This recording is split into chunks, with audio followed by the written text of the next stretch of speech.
Hello and welcome to the Pop Off PC Mag show where we talk about video games, the industry, trends, news, opinions, and today, virtual reality. I'm Jordan Miner. I'm joined by my colleague Will Greenwald. Greetings. And yeah, we're talking about VR.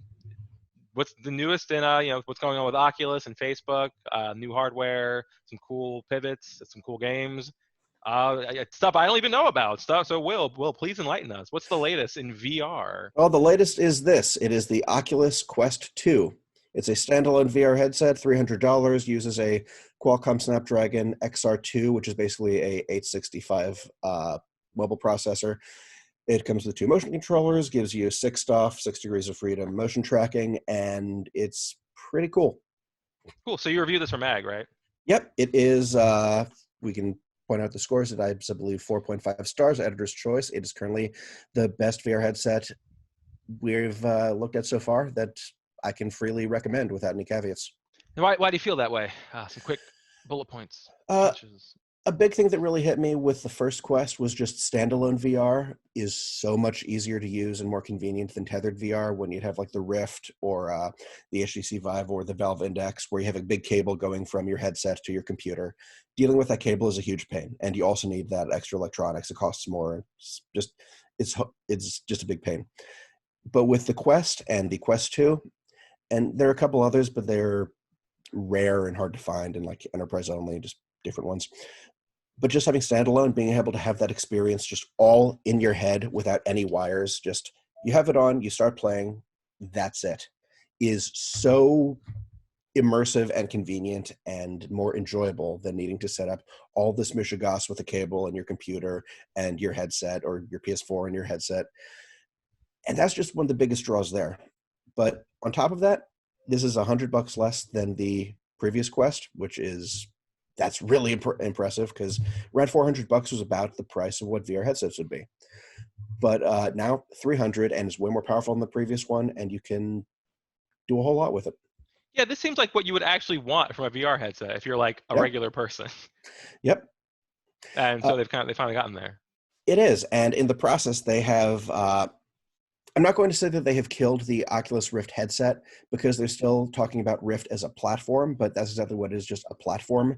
Because instead, they're discontinuing the Oculus Rift S, and instead, you get a special $80 cable. It's a 5-meter USB-C cable, plugs into here, and turns this into a tethered VR headset you can connect to your computer. So you can play Half-Life Alyx on this.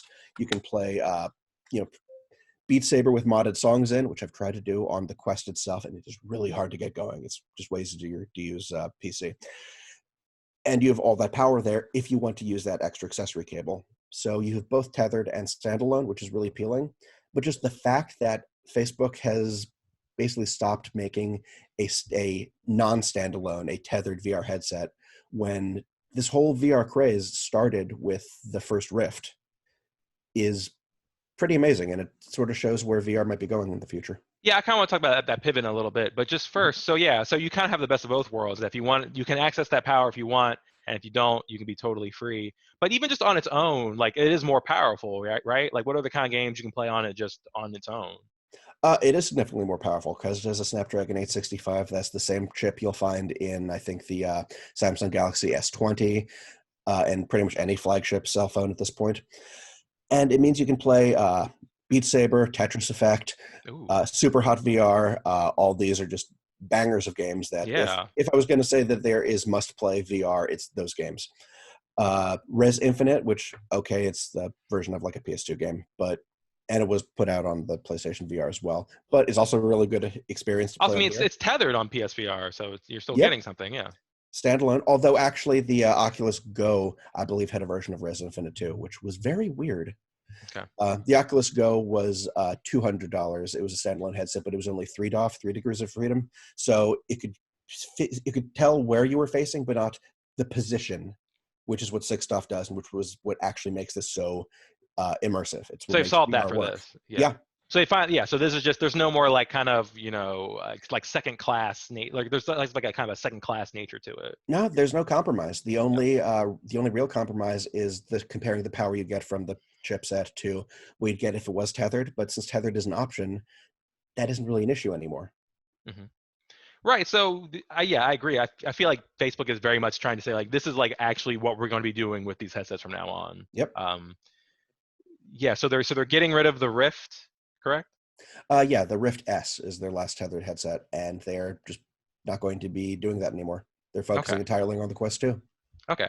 That's not the only thing they're doing. They're I think somewhat controversially they're trying to they're kind of like I feel like kind of just phasing out the Oculus brand a little bit, right? Uh, not not exactly. Like I got this headset in, and the box actually says Oculus on it. Like they're still saying Oculus. I'm not sure where the confusion has been of them phasing out Oculus, but I mean, this is still an Oculus headset. I guess it's just how they're referring to it, but Okay. who can tell how branding really works when they make these decisions? Like it might just be something stupid. I guess rather maybe they're just like they're really like emphasizing like don't forget that we're also Facebook too, right? Like they're like I thought Yeah, they changed the name of something. They like changed like one of their studio names. I think there was some talk of it, but like I have the box right here, and like so, Okay. yeah, they are All right. phasing that out. Yeah, I mean, I guess there was some question about branding, but the specifics of it are very vague, as all branding specifics tend to be. I mean, I think people also are just kind of inherently wary of Facebook for very For good good reason. reason, For yeah. I very mean, good reason, yeah. my recommendation for the Quest 2 is sort of on a hardware and experience perspective, because digging into the issues of a Facebook product and being part of the Facebook ecosystem and all of the rather extreme and valid concerns that can be had over how they're handling data, how they are letting data recirculate, how they are doing pretty much everything, is it's an entire different argument that is totally valid, but we like putting that into a product review is basically tripling its length while just talking about how we have problems with Facebook. Right. But I think still relevantly, I think again, correct me if I'm wrong. Aren't they also like starting to require more use of Facebook to use these headsets? Yes, it is effectively merged. I believe that you need to just log in with your Facebook account, and that doubles as your Oculus account. But like how that actually matters in here is I didn't like jump straight to Facebook in front of my face as I played it. It's just mostly an account system, so it's Mhm. not really anything that I noticed that much. Right, but that's still, that you still have to It is if you don't required, want to yeah. have an account with Facebook, like because you have to use your real name and just Yep, yeah, so that's also something to consider. it is. Um, so well, you were gonna say something? Oh no, sorry. Okay, so well, you've covered a lot of VR headsets over the years. Yep. So where in here in 2020, I guess, just like what are your kind of like as cool as this new headset seems, like what's your kind of like pulse check on VR in general? Um, like as a kind of an observer, I'm like, all right, like it is a thing that exists. Like I might not be super interested in it, but it's not like I don't know. I feel like it's been around long enough and they've iterated long enough that it is like more than like it's still a bit of a luxury item, but it's not just like a completely Right. passing fad. It's not like a 3D TV, right? Right. That I Remember covered those? covered I covered that too, and I bet you did. it's not a curved TV either, which is I have even more to talk about with that. But honestly, I feel sort These of the same filler as you. arcs before 4K TV. Yeah. Also, while you're using anime terminology, good work. Uh, the problem is like I feel kind of the same as you, that this is a luxury experience. It is really cool. There's a lot going for it. Like playing Super Hot VR is so cool, and just because it's like you're playing John Wick first person, and it's just amazing. And Have you like played that all John Wick VR game they put out?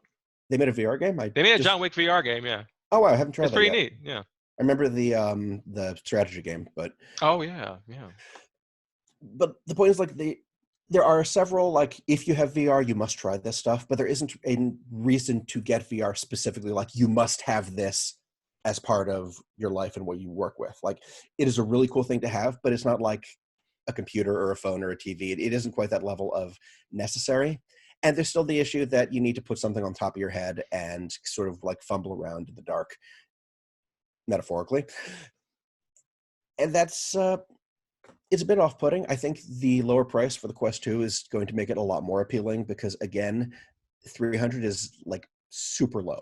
Like that's PlayStation VR on sale. That is way less than any HTC Vive. And That's Xbox comparing, Series S. That's the yeah, cheapest, new next gen console. that's true. And it is a huge Nintendo contrast. Switch, yeah. Yeah. And I'm not sure which one's going to be harder to find. But in the other end of that spectrum is the hardcore high-end VR tethered experience, which is still being rolled with, even if Facebook's not doing it anymore, because there is Valve and there is the Valve Index that like a lot of enthusiasts have been really into and has like supposed to have a really impressive motion controller feature. I haven't been able to get much firsthand experience with it myself, but it sounds really impressive. But it's also $1,000 and you need a gaming rig that costs probably at least that much. So it's almost old school VR thinking compared to, hey, here's a $300 thing you slap on your face and just start playing. Right. And like people like Half-Life Alyx, but like how many people actually ended up playing it, right? Yeah. Yeah. But that probably is still useful. It's probably useful to the industry to have like that, even if it stays niche, to have that really hardcore, like pushing, I want to say the Overton window, but like just pushing things forward in ways that eventually do trickle down to these sort of more mainstream products. I think so too. But there's also like on the whole VR, AR, XR spectrum, way beyond consumer level, on the enterprise and experimental and educational level, that's where they're really pushing stuff. Like the HoloLens, which was way too expensive and ridiculous for anyone to get. The Magic Leap 1, which was also way too expensive and ridiculous for anyone to get. Like And like kind of a huge grift, right? It worked. I mean, Okay. I can say that I actually wore it and used it, and it was better than Google Glass. Oh, But right. We'll talk about grifts, yeah. But like the enterprise level of that, where the equipment is several $1,000s and it's like for very specific like industrial applications or for showing off like to investors, and like that's where they're really pushing it. And I do think that this consumer level VR is really good for programming, like programmers and developers making games and just experiences that people will actually use. But it isn't necessarily where it's being pushed to its fullest. It's more like, here's a limited set of resources, figure out what you can do with it, which is what console gaming is, let's face it. Yeah, I mean, yeah, we're used to, in PC Mag we cover a whole range of like things targeting a whole kind of range of consumers. Like people have different Yep. needs and what they're willing to spend on. This year, it could have been a good year for it. We're all trapped inside, but Yep. we also all have no money. It could So have been a good week for it too. yeah, Because they announced this, and then Sony announced their like official pricing and availability for PlayStation 5. Last week, Microsoft did their Xbox Series X stuff. We were going into a new console generation, and and GeForce announcing the 3090 and 3080, the whole 3 series. mm-hmm. There's a lot of noise for sort of broader appeal devices than necessarily the audience the Quest 2 will find, which is a bit of a hurdle for it right now. Right, and PS5 works with PSVR, and I think they've mentioned that they're going to do upgraded headsets at some point. I haven't heard any confirmation about that. It seems Okay. really obvious that they would at some point, because the PSVR is really showing its age, especially its motion controllers, because it still uses the Move controllers from the PlayStation 3. Yeah. It is now nowhere near as good as the Oculus controllers or anything like that. Well, I'm going to see if I have the only VR headset that I care about. Is it Labo? Yeah, it is, I knew man. it was Labo. Yeah, this boy. Yeah, I'm not going to call Labo dead, and I'm still really glad Nintendo has been like trying stuff. But the whole cardboard VR thing is beyond dead. Like even Google has given up, and they're not, like Google and Samsung were the last vestiges of put your phone in this thing and get VR, and no one's really doing it right now. So Nintendo's good. They're making bank. They're fine. Yeah. It's like this, and then the other end, the Valve Index, and like those are the main consumer-facing VR experiences now. It's really sort of thinned out into just these 2 big hits. Yeah. All right. So I mean, that again, like that sounds like, maybe not the hugest industry, but like a healthy kind of diverse, little tech sub-industry. Yeah, which it's is, a thing again, that exists. which is not something you maybe would have predicted, like 7-8 years ago. So. I mean, I've been a bit skeptical, but I'm happy that this is a thing that's happening, that this is something that people can, like, that is accessible to them, that they don't need to invest 4 digits into jumping into VR. You can get this comprehensive experience for a pretty reasonable price. Cool. So what's the product again? This is the Oculus Quest 2. Our review's up on PC Mag. It is our editor's choice for VR headsets right now. Cool. All right. Well, thanks so much for joining us, Will. Thanks for having me. And we'll talk to you next time. Cool. See you.